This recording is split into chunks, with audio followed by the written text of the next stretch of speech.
अगला क्वेश्चन हम लोग देखने वाले हैं एक्सरसाइज 2 का। क्वेश्चन नंबर 3 क्या बोलता है, फाइंड द वैल्यू ऑफ ए की वैल्यू निकालनी है when gx is a factor of px। मतलब इस बार आपको दे दिया गया है कि ये जो gx है वो इस px का फैक्टर है। फैक्टर होने के लिए क्या ज़रूरी है, मतलब कि ये जो पॉलिनोमियल है वो इस पॉलिनोमियल से पूरी तरीके से डिवाइड होगा और रिमाइंडर क्या आएगा, ज़ीरो आएगा। अब हम लोग जानते हैं रिमाइंडर कैसे ज़ीरो आता है, जब हम इसमें वैल्यू रखते हैं x की और वो x निकलता कहाँ से है, gx से। तो हम लोग क्या करने वाले हैं, सबसे पहले हम इसमें टोटल 5 क्वेश्चन है, एक करके हम क्वेश्चंस को करेंगे। सबसे पहले हमको gx क्या दिया हुआ है, x+1, तो हम gx is equals to put कर देंगे 0 ताकि हम x की वैल्यू निकाल पाए। x+1 इज इक्वल्स टू 0, तो यहाँ पर x की वैल्यू आ जाएगी +1 से -1, +1 इधर जाकर -1 हो गया। अब हमको बोला है क्या सवाल में कि जो gx है is a factor of px। जो gx है वो px का एक फैक्टर है। फैक्टर है बोलने का मतलब है ये जो पॉलिनोमियल है वो इस पॉलिनोमियल से पूरी तरीके डिवाइड होता है।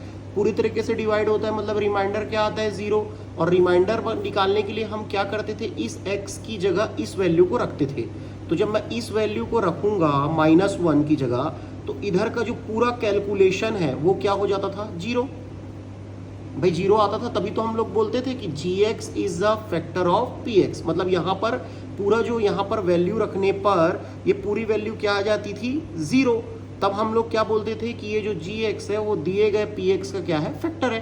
तो वही बात मैंने रखी है, यहाँ पर -1 रख दिया है इज इक्वल्स टू 0।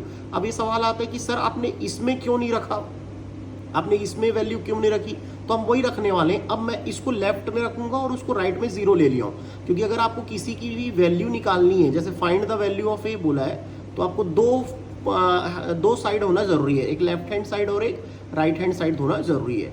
अब अपन क्या करेंगे, यहाँ पर मैं रखूंगा -1 का स्क्वायर, -1 का स्क्वायर मैंने यहाँ रख दिया, प्लस a इंटू एक्स की जगह मैं रखूंगा -1 +2 इज इक्वल्स टू 0, ये मैंने रख दिया।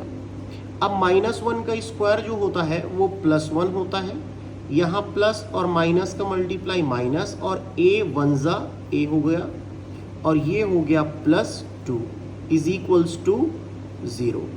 अब ये हो गया -a +1 और +2 कितना हो गया, +3, -a इज इक्वल्स टू 0। अब +3 उधर जाके बना देगा क्या, -3, दोनों साइड से माइनस और माइनस कैंसिल हो जाएंगे, तो a की वैल्यू आ गई 3, और यही हमारा क्या हो जाएगा, आंसर।